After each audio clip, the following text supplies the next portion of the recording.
pag nangako yan, tinutupad ng Panginoon. Amen po. Sino dito yung naka-receive na ng pangako ng Diyos?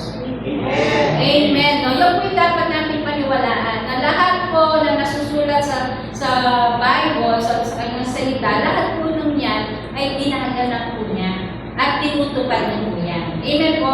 All you have to do is dapat i-align po natin yung ating pag-iisip, no, sa mga salita ng Diyos na nalilinig natin and at the same time yung nababasa natin sa salita niya sa Bible. Amen? Kaya napakahalaga po, no, na hindi lang tayo dapat na nakikinig.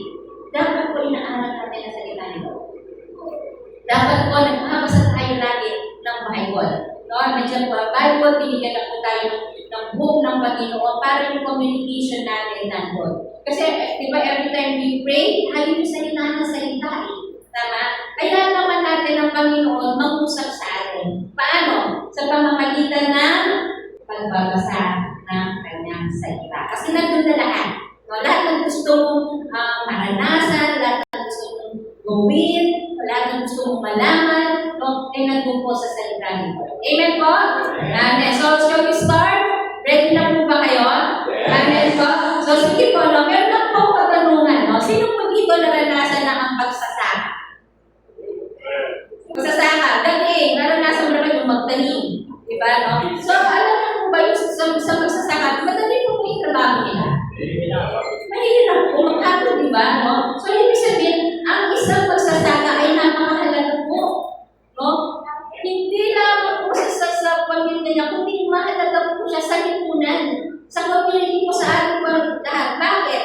Dahil kapag walang magsasaka, walang magtatanim, no, ng mga gulay, ng putas, ano pa ba?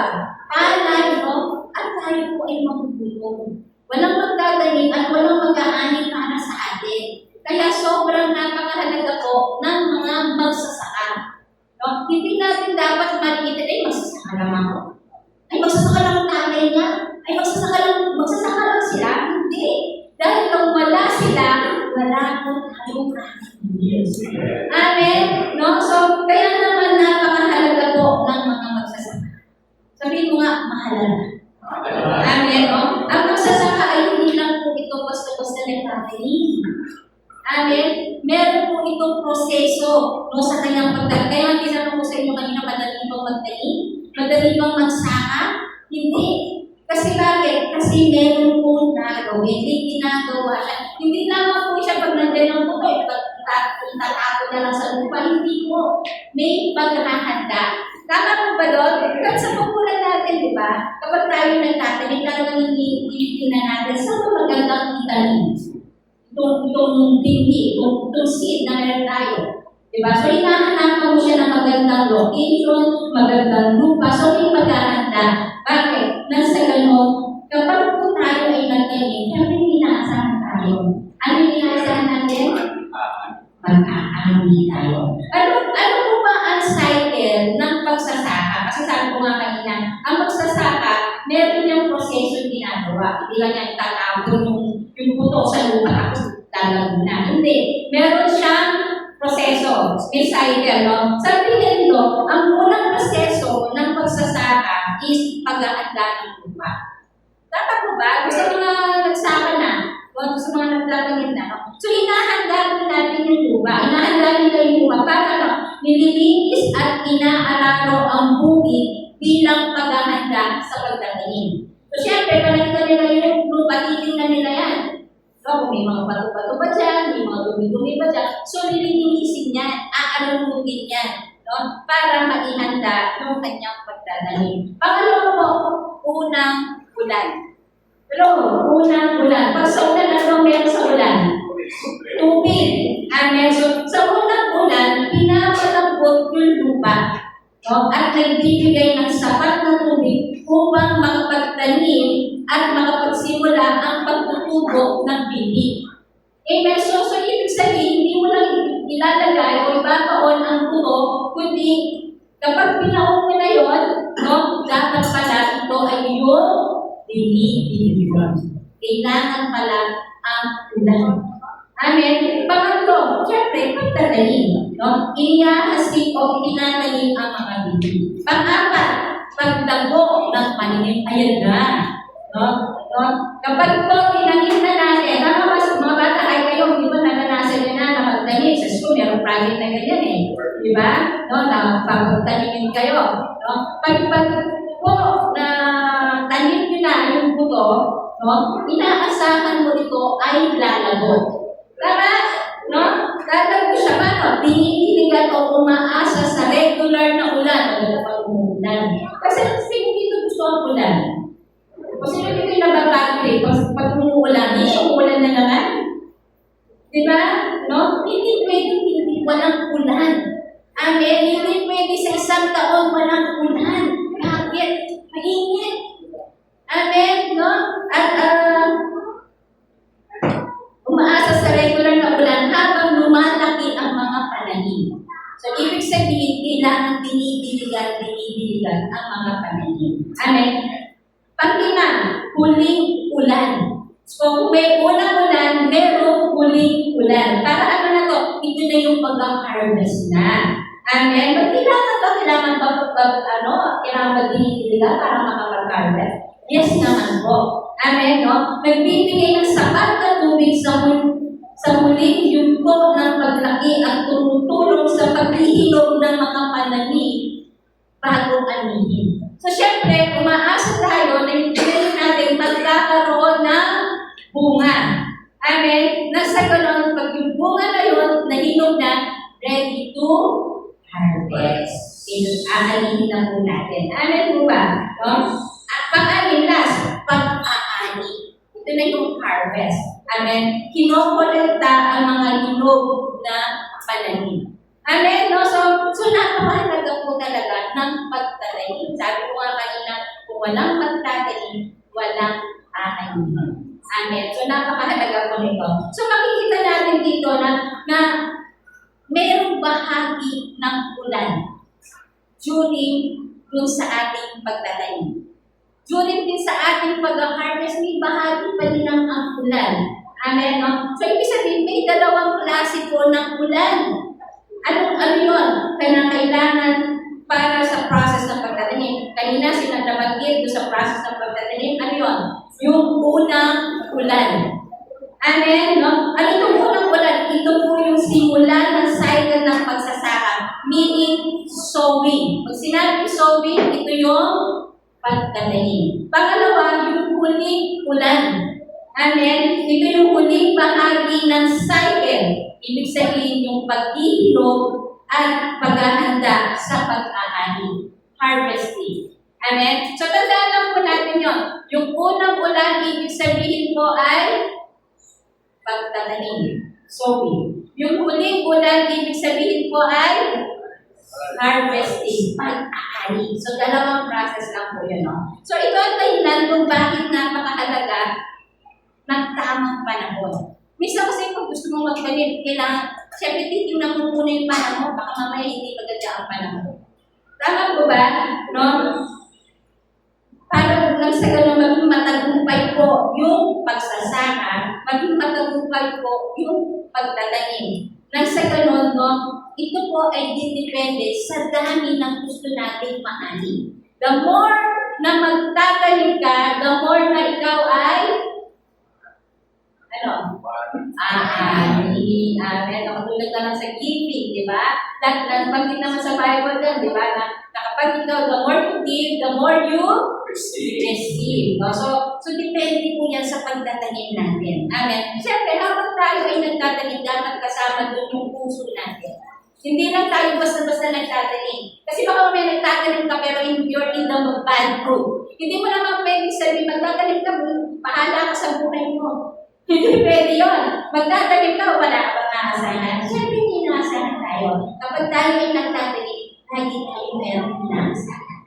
Amen? No? Ano yung inaasahan natin? At tayo ay aani mula sa ating mga tinanim. Okay? Bakit ko po ito sinasabi? Dahil hindi kaugnayan po ito sa series po natin for the month of July. Amen. Since this is the month of July, ito po yung first topic natin for the month of July. And by the way, ang series po natin for the month of July, ang pag-aaralan natin sa buong month of July, Amen. Sana po, hindi lang itong first week na to na blessed tayo. Dapat po, tapusin po natin yung series na to. Katulad po ng mga nakaraan natin ng mga series. Every time na i-start po natin yung series, sa first topic pa lang, huwag niyo po hayaan na hanggang first topic. Tara, second topic. Tapusin po natin yung topic na yun. Bakit? Kasi may connection po ang lahat ng mga to. Sino po dito nanonood ng mga series? Netflix, K-drama, Amen, no? Diba? Series yun. Diba? Kailangan maumpisahan mo. Hindi mo siya pwedeng lagpasan sa second episode niya. Tama po ba? Kasi bakit? Kasi mawawala ka na, hindi mo na alam kung ano yung naunang nangyari. Ano yung sa gitna nangyari, kailangan mo lang from sa first episode hanggang sa matapos yung episode na yan. Ay, mapanood mo. Same as din sa atin. Sa series natin, sa church na to, lagi tayo every month, meron tayong mga series. At yung series na yun, dapat po abangan natin lagi. Amen! Kasi kung makakarinig tayo, ay, ito yung topic ng first week, ito na yung second week. Kaya pa lang, ganun pala kasi hindi ka luto. Amen! Praise God! Kung hindi ka mag-a-attend lang po sa araw na ito, araw, lagi-lagi. Amen. Praise the Lord. Our series for today is entitled The Latter Rain. Bakit sabi nga po, The Latter Rain? The Latter Rain. Ano yung po ba ibig sabihin ng The Latter Rain? As may kamay. Ano ibig sabihin ng The Latter Rain? Ibig sabihin po yan, huling ulan. Amen. Huling ulan. Bakit sabi nga po, huling ulan? Huling ulan. Ang huling ulan po o the latter rain is, ito po ay ang special na pagkilos ng Diyos sa pamamagitan ng kanyang Espiritu. So, kumikilos po ang Diyos. Sa pamamagitan ng ano?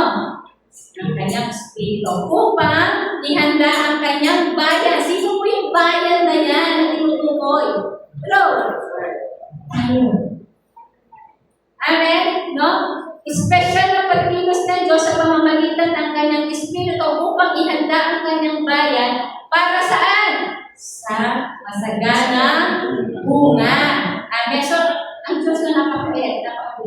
Kumikilos ang Panginoon. Kaya nung iba, nang minsan nakata nila, hindi naman ako, pero nalilinin mo ba ako?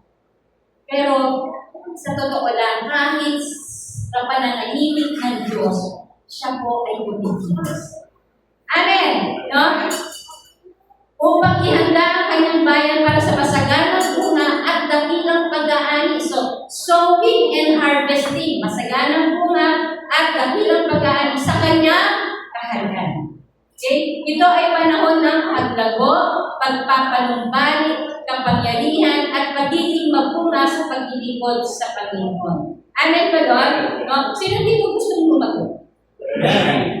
Hindi lang lumago, hindi lang lumakita physically. Spiritually, gusto natin lumago. Pero, grabe, kasi physically gusto ng lahat ng mga may sabi. Gusto nila mag-skin, sexy. Yes, amen.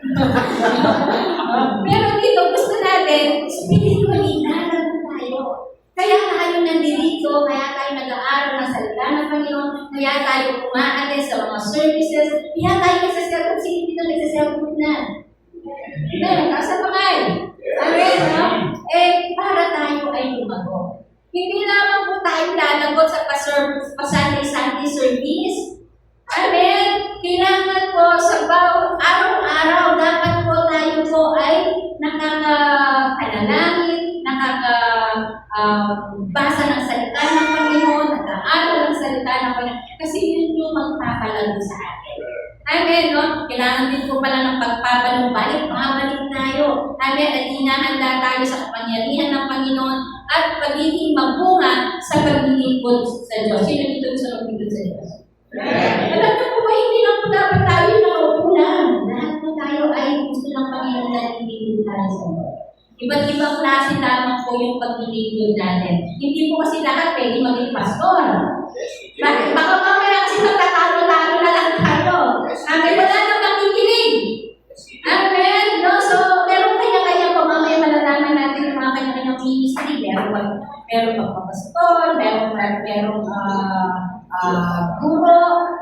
merong prophet, evangelist, amen. No, may mga kanya-kanya tayo. And praying no, na sa bawat ministry na yun, isa doon, no, ay magkaroon ka ng isang ministry doon. Amen po ba? Amen. No? So, ang huling ulan ay may kinalaman sa pag-aani ng bunga. Katulad na sinabi ko, ano kasi yung huling ulan? The latter day, ito yung harvesting. Amen. Huwag po kayo manilito. Ang former day o ang unang ulan, ito po yung katatanim tayo. Pagtatanim. Yung pong latter day o ang huling ulan, ito po yung harvesting. Kaya ang pag-uusapan natin is all about sa harvesting.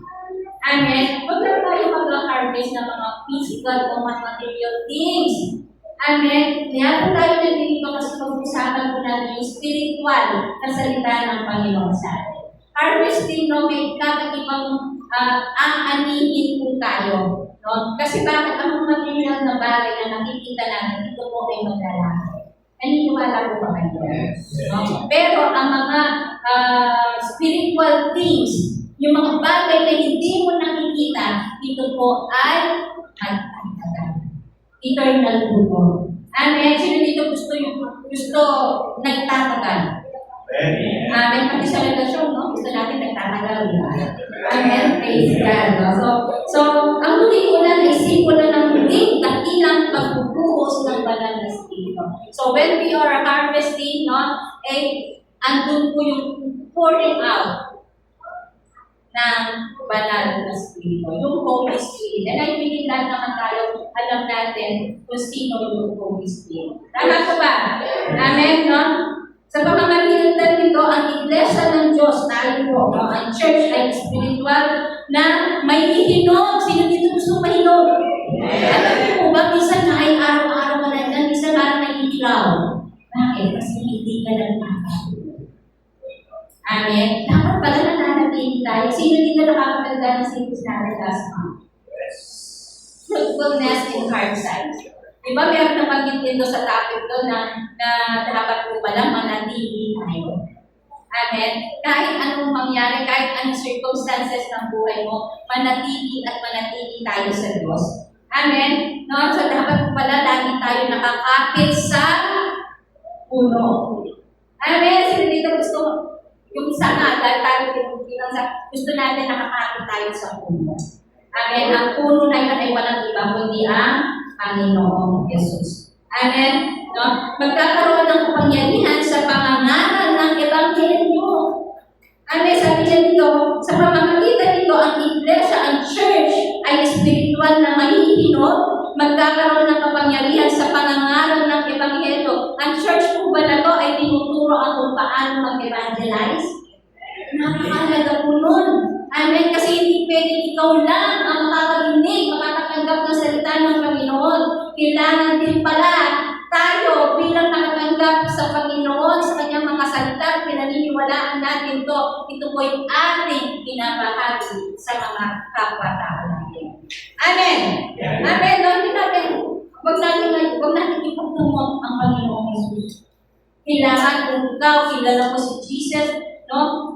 Dapat pati nanay mo, tatay mo, anak mo, kapamilya mo, katrabaho mo, dapat po pinapakilala natin ang Panginoong Jesus. Sa paano paraan? Sa pangangaral o sa pag-evangelize. Kaya mahalaga po na nag-evangelize tayo. At magiging handa para sa dakilang pag-aani ng kaluluwa. Ito yun eh. Paano tayo mag-harvest? Hindi nila alam. Hindi mo kasi basta susubitin lang ng ganyan. Hindi magiging katanggap-tanggap yun. Hindi hinog yun. Amen? So, ibig sabihin, when you evangelize, ibig sabihin, hindi in-expect ka sa tao na pinakaginan mo ng salita. Yes, meron mga tao na pinakaginan mo ng salita, pero parang walang galing sa kanya. Parang hindi siya naniwala. Ano gagawin? We have to console him. Kailangan pala, no? Hindi lang sa pagpapatanggap natin sa kanya, kundi dapat lagi natin siya pinakapusta, lagi natin siya sinishare ng Word of God. Sa pag-share natin ng Word of God sa kanya, sigurado meron na tatanim na natin sa kanyang puso. Amen? So, wag po tayo magsasawa. Amen? No? Ang soul, no, yung pinapahaginan natin ng salita ng Panginoon, ito po yung nais ng Panginoon. Yung po yung magtitibungan. Alam mo tayo din, di ba? Pinahaginan tayo ng salita ng Panginoon. Sineran po tayo ng Word of God. At ito tayo ngayon. Tayo yung bunga. Amen? Di ba ang saya na ikaw, no? After na ikaw ay tinaniman, ikaw ngayon ay yung bunga na yun. At ang sarap doon sa magsasaka na yun, yung sa nagtanim na yun, na makita niya na yung tinanim niya ay nagbubunga. Amen? Hello? No? So, kailangan po yun, no? So, tulad ng ulan, nagbibigay buhay at sustansya sa lupa. Tama ba? Ang ulan, may purpose. Anong purpose niya? Nagbibigay ito ng nutrition, no? Sa lupa para ang pananim ay lumago at mamunga. So, napakahalaga po pala talaga ng ulan.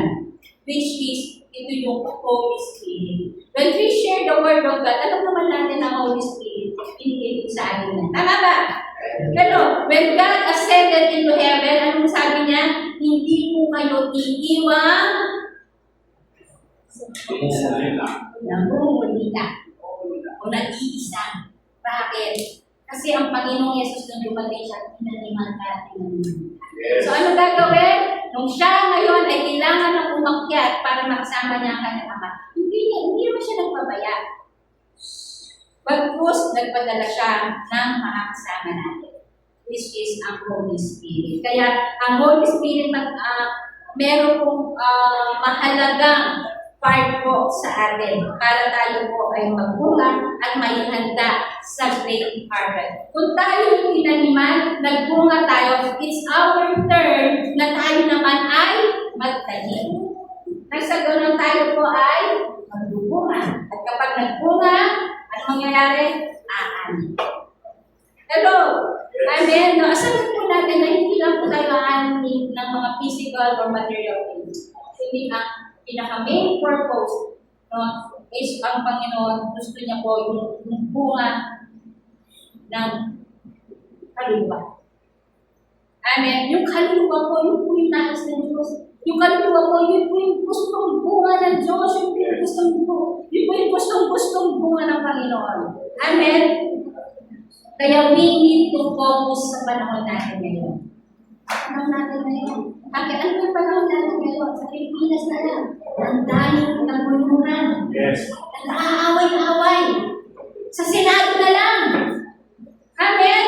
No, hindi magkaintindihan. Hindi magkaunawaan. Nagtatalo-talo. Meron dalawang grupo, majority and minority. Ano ba? No? So dapat po, no, sa panahon natin ngayon, no, dapat po mag-focus tayo. Sa school, mga bata. Amen? So, yung mga bata, yung mga bata talagang maano sa pamamalit, sa pananakit. Amen po ba kayo doon? Amen? Sa Tacloban, mga estudyante, no, na namarin ng kanyang kapwa estudyante. Amen? No? Dito po nadadagdag po si Stephen, sabi niya sa akin na last year po, meron pong nagsaksakan sa school nila, sa Santo Domingo. Sabi nga niya, bakit sabi hindi na balita? No? Pero yun po, dapat po maging aware tayo. Alam ko marami po tayo, may mga anak po tayo, no, na nag-aaral pa, no? Dapat po, no, tulungan po natin sila.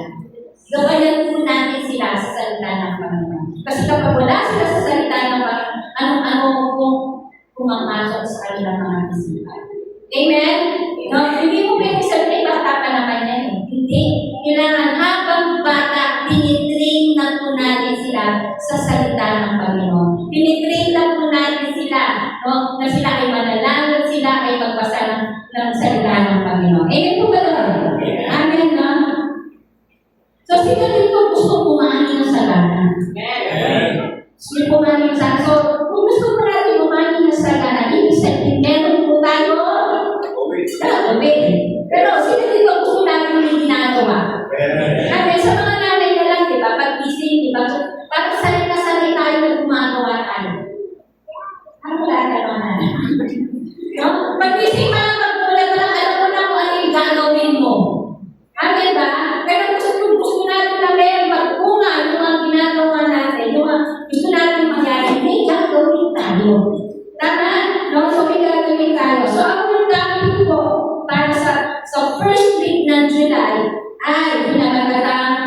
Visualizing a bountiful harvest. Pagbasa na, visualizing a bountiful harvest. Visualizing a bountiful harvest. Yan. Ano mo ibig sabihin? Visualizing, ibig sabihin ito, paglalarawan. No, inilalarawan mo ngayon yung masaganang ani. Di ba? Tinanong sa inyo, sino dito gusto kumain? Yes, pero alam mo ba kung paano ba ang itsura o ano ba ang masaganang ani? So, ngayon ang gagawin natin is i-illustrate natin, i-visualize natin ngayon kung pipigyan ka, makikita mo, ano ba klaseng ani ang gusto mo? Kaya siyempre tayo, bilang tao, siyempre gusto natin yung mga bagay na nakikita natin. Pero, sa araw na to, gusto naman natin yung bountiful harvest, yung masaganang ani para sa Diyos. Kaya nga tayo nagsisigap, kaya nga tayo nandito, bumabangon tayo, every Sunday, nagpe-prepare tayo, pupunta tayo sa church, sa simbahan, para makalilig na salita ng Panginoon. Kasi alam natin, sa pakikinig na salita ng Lord, may pagpapala. Amen? Pilipino gusto pagpapala. Kailangan natin mag-harvest. Hindi pwede babagsak lang sa inyong blessing. Hindi lang basta babagsak lang sa inyong ani. Kundi, meron tayong gagawin. So, ilalarawan natin, paano ba yung paglalarawan natin para magkaroon tayo ng bountiful harvest. Sabi niyo nga po, bountiful harvest. Bountiful harvest. Masaganang ani. Amen. Maaari natin ilarawan ang isang masaganang ani bilang sa pagdirin na hitik sa mga hinog na bunga. Tingin ko kayo. Kasi imagine niyo po. Visualize niyo po. Pili po. Nakakita na po kayo ng bukid. Pero nakakita na kayo bukid. Kaya malawak na lupain, nasa dampuhan. Ang mga green na mga grass. Di ba? No? Sa likod na, yun, makikita natin, habang nakapikit po tayo, yung visualize natin, inilalarawan natin, yung bukid na yun, maraming pananim. At hitik na hitik sa hinog na bunga. Nabivisualize na po? Amen. So habang pinahanda yung anihin na yun, yung aanihin na yun, di ba parang ang sarap makikita mo, mamimitas ka na lang ng mga bunga. Sino dito yung mga manggahan? Nakakita lang po ng mga manggahan, na maraming manggahan ka, tapos pag ready to harvest, napipitasin mo na lang. At pag pinitas mo, sobrang dami ng tawag, kain-kain. Amen? Di ba makita mo, sino natutuwa? Ikaw. Amen? No? So dito, may lalarawan natin ang isang masaganang ani bilang ugalit na hitik sa mga ilog na bunga. Handang anihin sa tamang panahon. So ibig sabihin pala, meron tamang panahon. Kasi baka mamaya yung i-harvest mo, mga hilaw pa. So kailangan pala, when we harvest, nasa tamang panahon. Ibig sabihin, hinog na.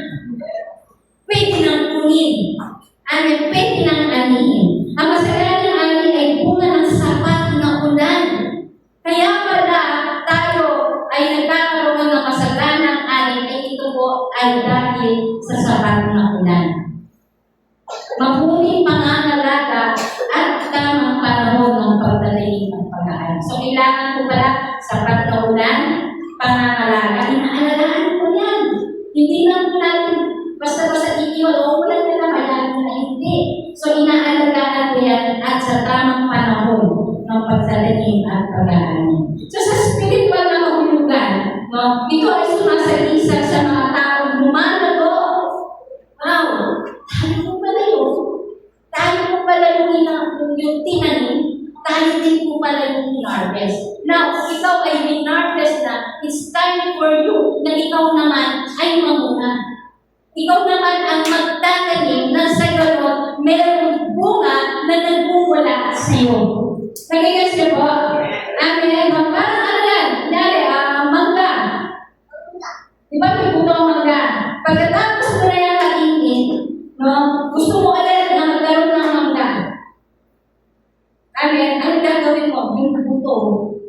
nanunod. Nasa ganun yung buto na itinanim mo, yan yung mamumuna. At para ito ay mamunga, mahinog, at ma-harvest na dapat meron sapat na ulan.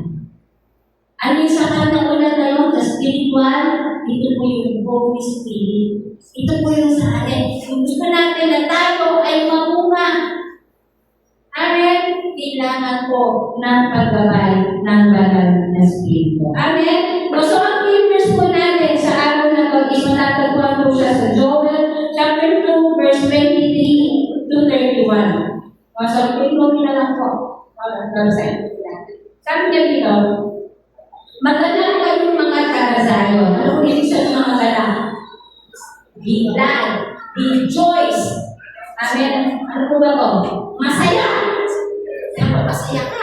Magalang ka. Amen? Kayong mga taga-Zion. Sino itong taga-Zion na ito? Tayo po. Tayo po yung kinakausap dito.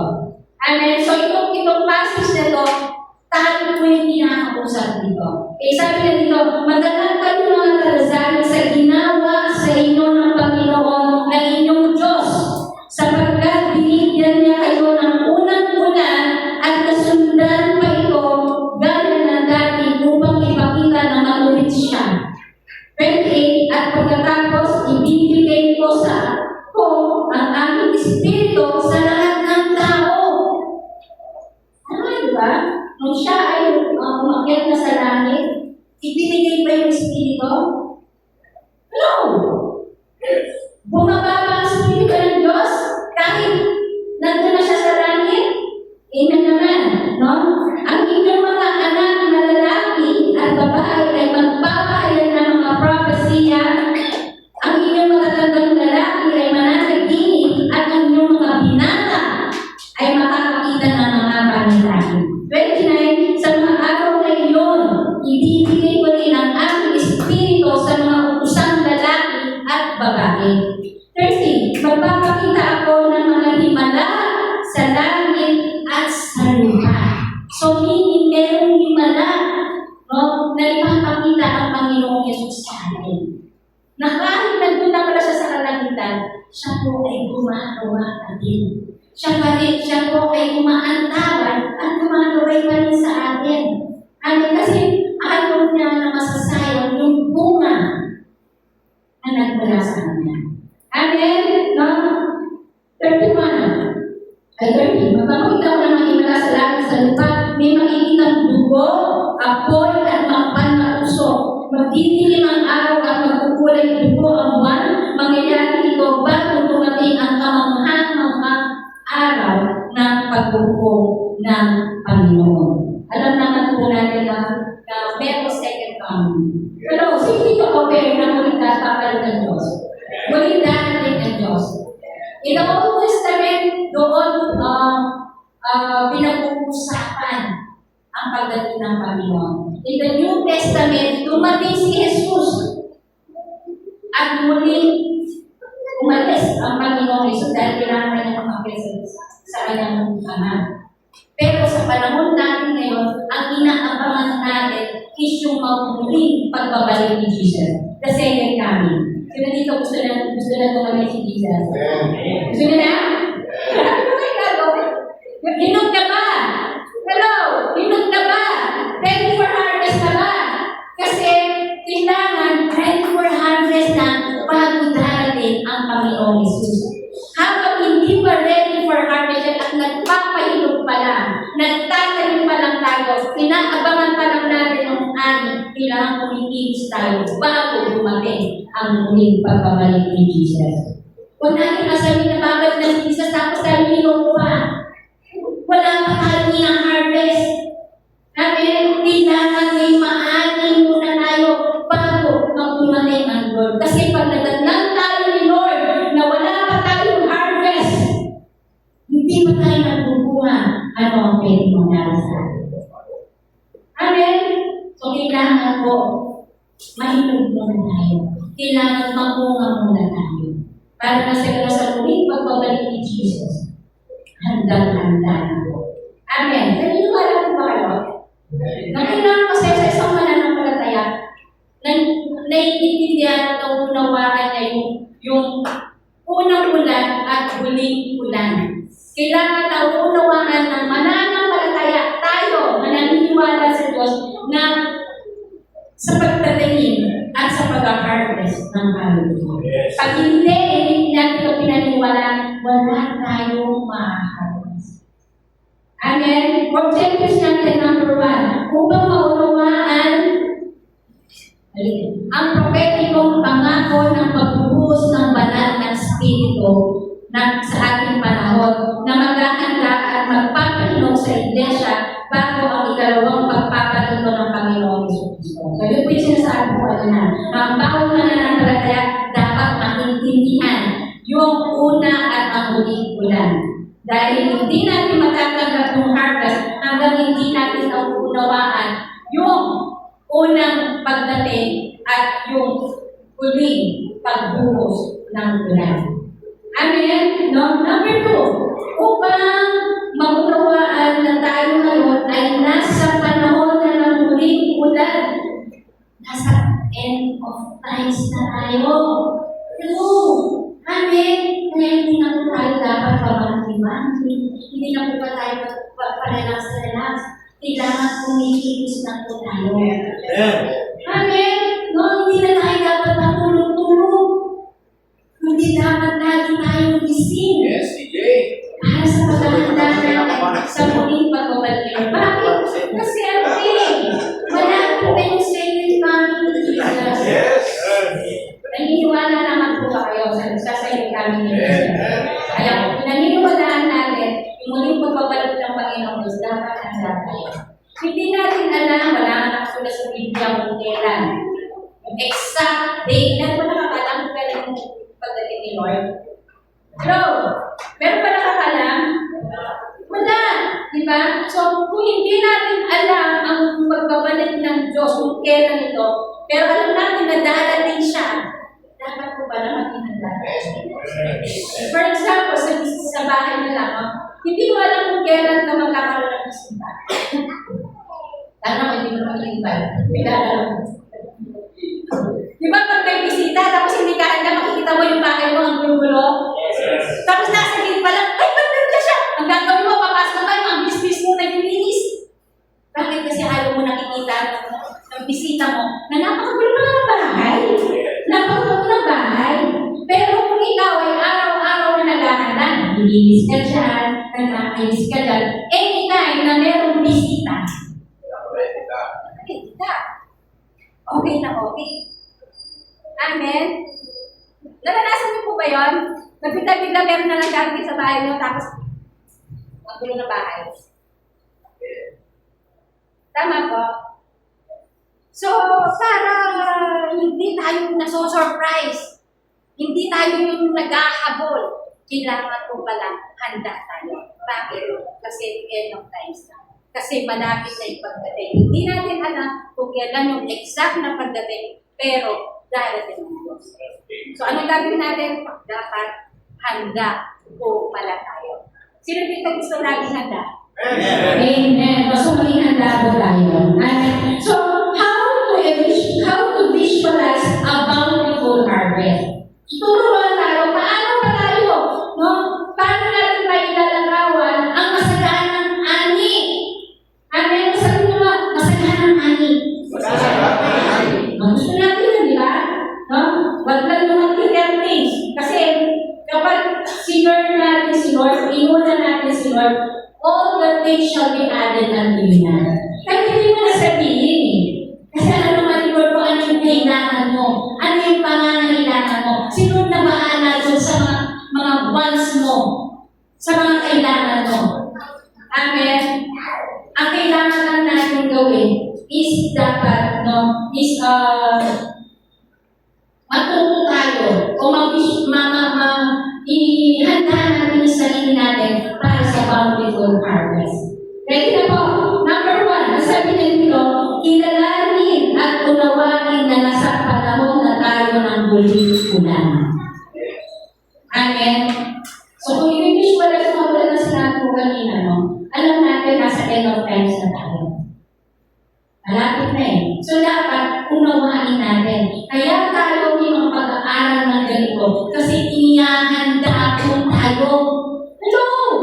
Amen? Hindi ka pumunta dito para lang tingnan yung katabi mo, tingnan mo sino magsasalita, tapos kakalis tayo ng malaman. Hindi. Kaya tayo nagsisimba, kaya tayo nakikinig ng salita ng Panginoon kasi gusto natin meron tayong malaman.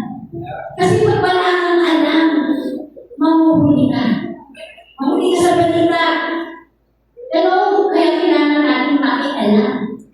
Dapat alam natin. So paano? Kilalanin at unawain. Intindihin daw ito natin na nasa end of times na tayo. Nasa panahon na tayo ng huling ulan. Ipupuhos na yung huling ulan.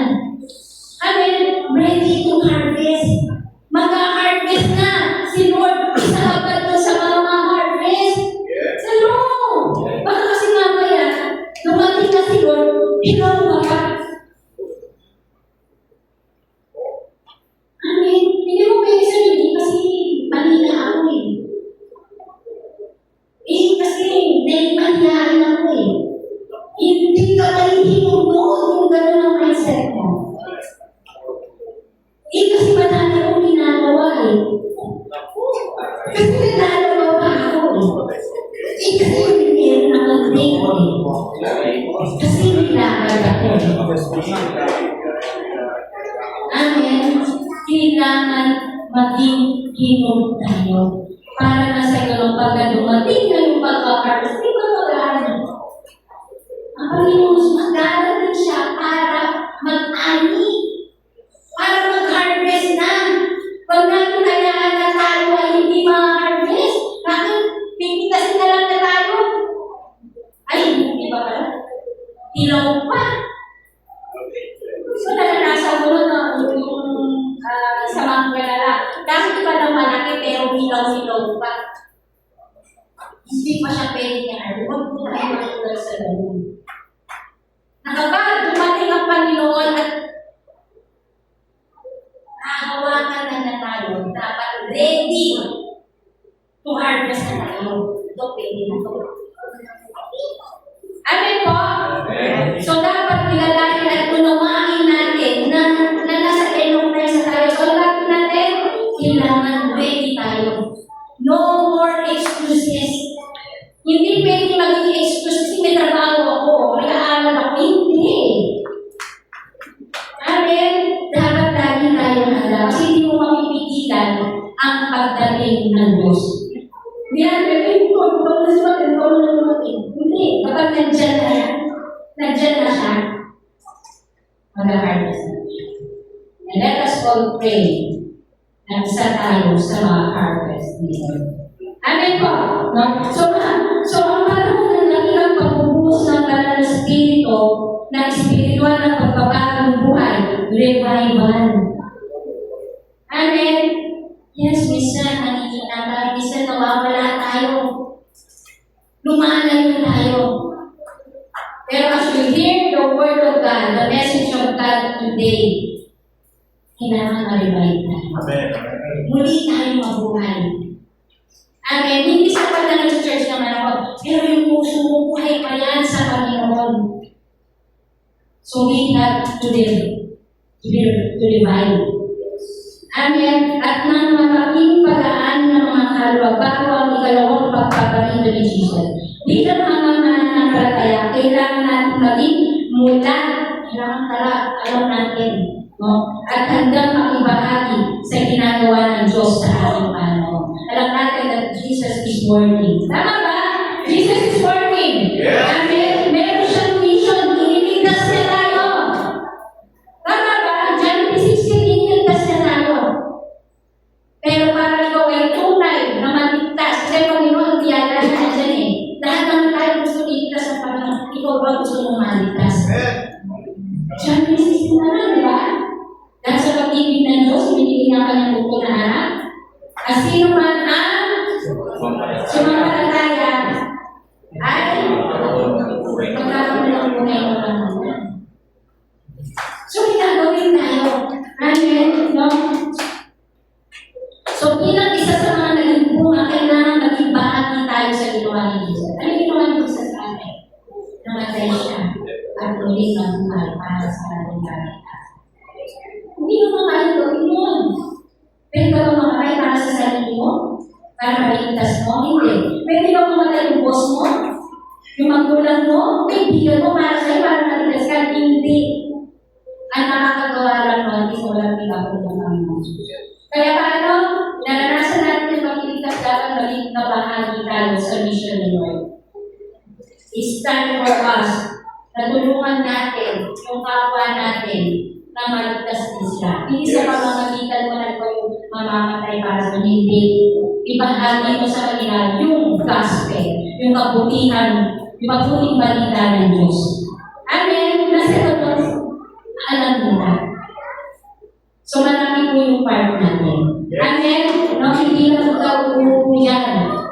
Kailangan ko, alin mo, alin mo, yun ang ipaalam mo sa kapwa mo. Amen? Nasa gano'n, nakakapagdaling ka. At yung tinanim mo na yun, napakasaya na makikita mo na eventually, pag lumago yan, may na-harvest ka rin para sa Panginoon. Amen po? Sabi sa Ephesians chapter 4, verse 11 to 13, sabi ko nga kanina, meron tayong mga way ng paglilingkod natin. Ministry. Sino dito gusto ng ministry? Amen. Gusto natin, pag alam natin pag-ministry, naglilingkod tayo dito. No? Ano ba yung paglilingkod na naman? Sabi niya sa verse na ito, sabi niya, ang iba'y ginawa niya apostol, ang iba'y propeta, ang iba'y nananalan na magandang balita, at ang iba naman ay pastor at guro. Ginawa niya ito para ihanda sa paglilingkod ang mga hinirang at sa gayo'y lumago at maging matatag tayo bilang katawan ni Kristo. Sa ganitong paraan, maaabot natin lahat ang pagkakaisa sa pananampalataya at pagkakilala sa anak ng Diyos. At ganap na lalo sa spiritual nating pamumuhay hanggang maging katulad tayo ni Kristo. Tandaan po natin, we should be Christ-like. Hindi natin pwede maging, hindi ko yung sabi na kailangan maging Diyos din tayo kasi hindi sa lang ang Diyos. Amen. Kailangan yung mga attributes ng Panginoong Yesus, dapat yun po din ay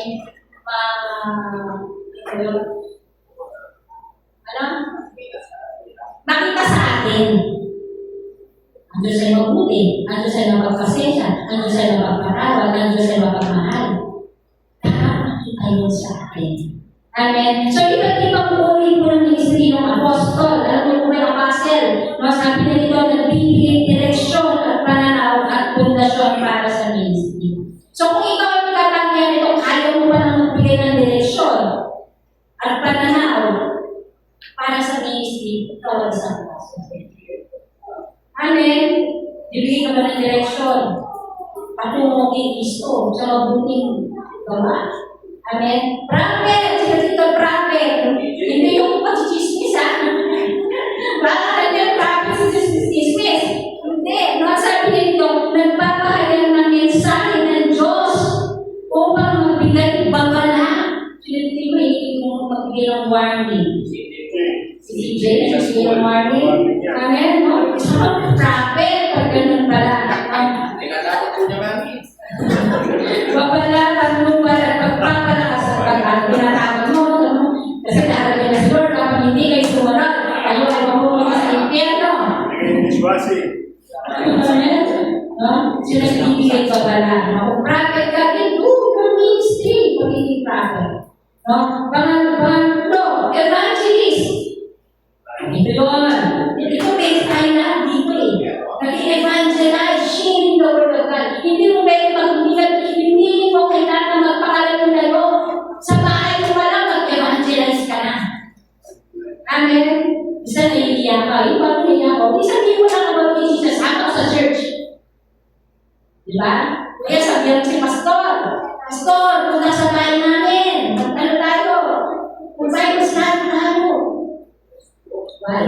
Because you are sharing the word of God. Yes. Pastor! Yan, katulad ni Pastor ko, Pastor Jessa, Pastor Joker. Ano ginagawa? Shepherd, nangangalaga. Yan. Nakakailangan ng talo, nakakailangan ng kanya. Kaya kung meron siya sinasabi sa'yo, ganun ka puputi mo, eh, tanggapin mo. Amen? Kasi it's a part of discipline. Kaya ka namin pastor eh. Kung hindi ka na masusunod, huwag ka na mag-asal na magkakaroon ka ng pastor. Hindi mo na sinusunod eh. Ang pastor, siya po yung nanangalaga. Inaalagaan niya po yung mga tupa. Kaya pag meron kang may sinabi sa'yo, eh, tanggapin mo. Kung totoo naman. Amen, tanggapin mo. No? Kasi sa part of discipline, inaalagaan ka niya at ginagabayan. Teacher, nagtuturo. Sino dito ay hindi magturo? Kayo rin, Mami. Sino yun? Lahat yata na hindi nasa kanya. No? Teacher, yan, sa process. Diba? Sa mga nagpa-process dito, may mga teacher, may mga nagtuturo. Amen. No? Pwede rin ako yan sa isang tao, pastor, may siya, may tulong. Amen. Meron ko teacher. Lahat pwede sa kanya. Amen. No? So, pinapakita dito na ang laluni ng Diyos sa pagbibigay ng ministeryo sa iglesia ay hindi lamang upang magkaroon ng leader. Hindi ko pastor ka, ganyan eh, ang laluni mo naman ay kasi gusto ko, ako leader. Hindi. Amen. No? Kundi upang ihanda at patubuin ang lahat ng mananampalataya. Amen. Kaya tayo iniisip is para tayo ay lumago sa ating pananampalataya. Naintindihan niyo po? Amen. No? Number 2. Unawain na ang propesiya, mga panaginip, sino nito? Hindi ka masabi ka nagpapapasa. Hindi pili ng babala. Mga nananaginip, sino dito kayo hindi managinip? Isa yung panaginip mo, isa hindi mo maalala, no? Pero pag alam mo na naging mo, hindi mo maalala. Amen? At mga pangitain, vision, ay mga pagkilos ng banal na spirito. So lahat ng mga ito ay pagkilos ng banal na spirito. Amen? Ang propesiya, mga panaginip, at mga pangitain ay mga kapahayagan na ibinibigay ng banal na spirito ayon sa kalooban ng Diyos. Ito ay bahagi ng kanyang pagkilos sa mga huling araw. So, sabi ko nga kanina, end of time. So, nagkakaroon po ng prophecy. Nagkakaroon ng mga panaginip. Nagkakaroon ng mga vision. Sa pamamagitan ng gawa ng banal na spirito. Kaparaanan niya po ito sa pakikipag-usap ng Diyos sa atin. So, para po tayo, ng paraan ng Diyos, para kausapin niya tayo, dinadaan niya po ito sa prophecy, sa vision, and sa dreams. Yes. Pero naman po, ano ba yung dreams? O prophecy muna, no? Ang prophecy, habang nagsasalita ang tao, siyempre ito. Mensaheng ibinibigay ng Diyos upang ipakayag sa mga tao. Nagbibigay pagpapalakas or encouragement, babala laban sa kasalanan. Yan yun, yung prophecy niya. Dreams, nananaginip, sinabi na nananaginip. Lahat si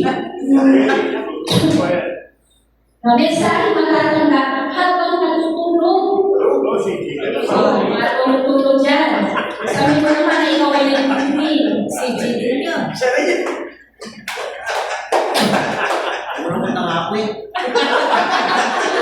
Habang natutulog, babala or direction or pagpapahayag. So, through this, merong warning, merong direction, no? Merong message na gusto iparating ang Diyos sa atin. Amen? Vision. Habang isip o nasa spiritual na karanasan, isa na habang nananalangin tayo. Amen? Naranasan natin, nakikita tayo mga vision. Amen? Pangitain. Magiging magpapakita ng mensahe o layunin ng Diyos sa pamamagitan na nakikita. Minsan, nakakakita na isa sa isang puno. Diba? Minsan din, minabivisualize ka, minabivision ka. Minsan doon pinapadaan ni Lord. Minsan mga nakikita mo.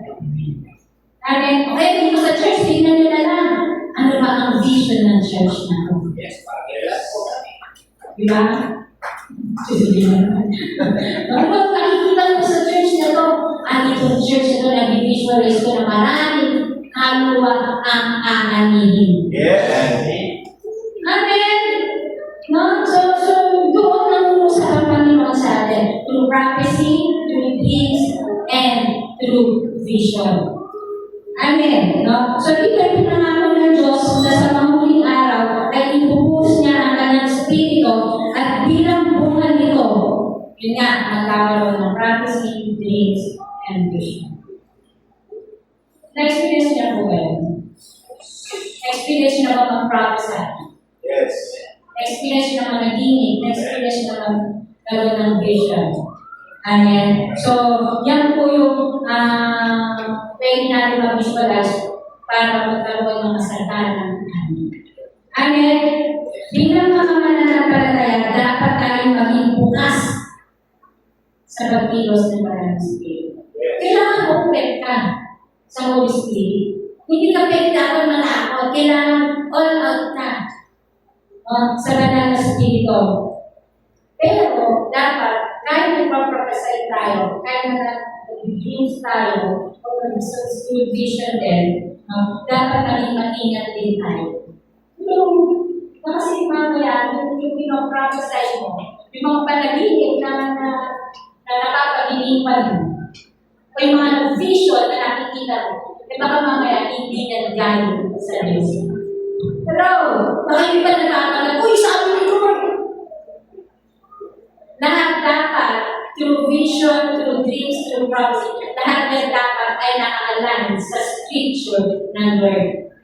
Amen! Hindi natin pwede basta-basta natin ibababa nang wala na hindi nakaalign sa salita ng Diyos.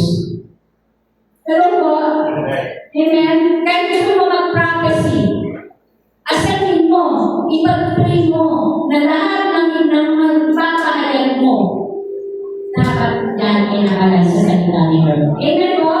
Amen, no? Pangatlo, last, okay, no? How to visualize bountiful harvest. Number 3 is kilalanin na ang mga tanda at mga kababalaghan. Yun na. Yun. Sa kalamitan ay bahagi ng mga pangyayari sa mahuling araw. Di ba sinasabi nila na merong mga heavenly signs and wonders bago dumating yung end. Ito na yung pagsapit ng end of times.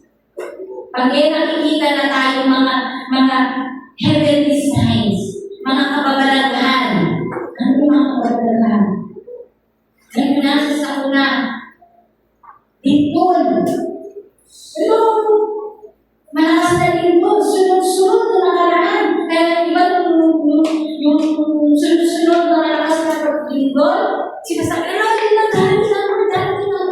Galing na po ba yun? Doon ang umpisa na pag nararanasan na natin yun ang ginagawa natin, yung parang tayo nag-pray, yung parang tayo naghahanda. Where in fact, dapat handa-handa na tayo kahit kumalit na yung heavenly signs na yan. Ano ba? No? Ang mga mahalagang na palatandaan nila nagaganap bilang mga babala.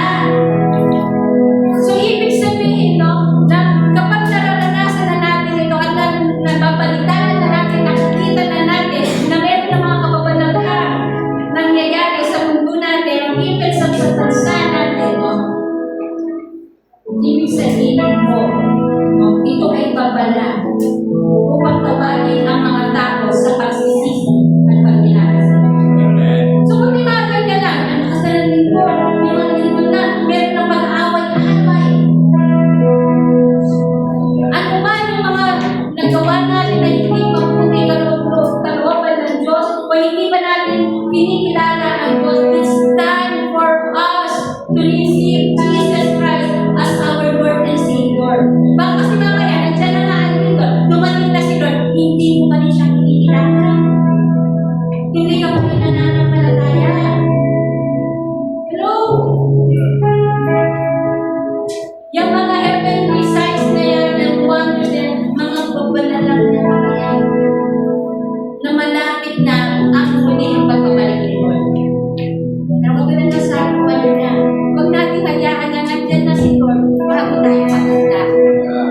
Kasi kapag nandiyan na si Lord, it's too late na.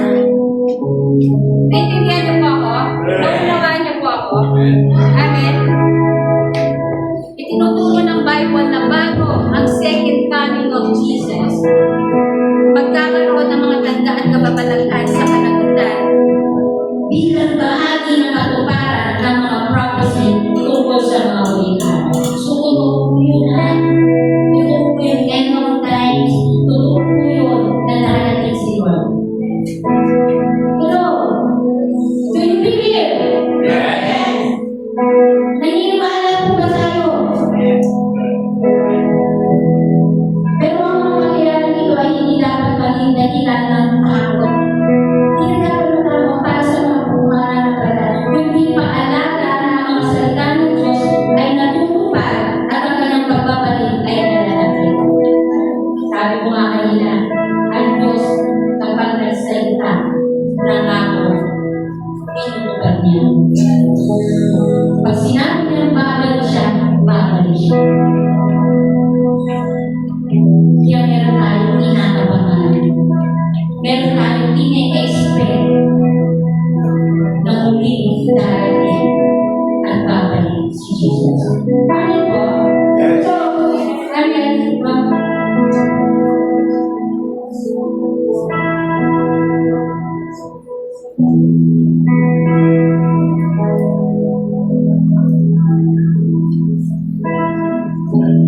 Sabi nga, ang mga gandang ito ay nagpapaalala sa atin na ang kasaysayan ay kumikilos ayon sa plano ng Diyos. Kaya gusto ko pumiyano sa inyo na bago tayo umalis sa lugar na to, maunawaan natin na ang Panginoon ay muling babalik. Tinuturuan na tayo ngayon kung paano tayo magdali na sa ganon tayo po ay atin. Tayo po ay mag-harvest. Unang-una, syempre, gusto natin isa tayo sa mga harvest. Pangalawa po is, kung ano mo na ikaw ay nandito na sa Diyos, it's time for you magtanim. Nasa ganon, meron kang aanin para sa Diyos. Amin, di ba sabi nga pagkakilala ni Lord, tatanungin niya, hindi naman niya tatanong kung ano ang religion mo. Ang tatanungin niya is ano ang ginawa mo para sa akin. Amen? Kaya pag pinanong ni Lord, handa na ba tayo sa galing? Handa na ba natin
na dapat piling tayo magpapagod ko. Piling tayo magpaanin ko. Piling tayo magpaanin ko. Let's speak Jesus.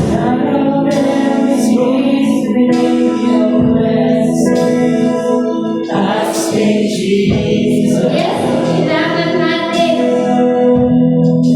Ang Panginoon, kailangan natin ipakilala ang Panginoon. Kung maging supilo, kung sarap dito sa pagpapakilala ng Jesus. Sa loob naman ng tahanan mo, ayaw mo ipakilala si Jesus.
Yes, Lord.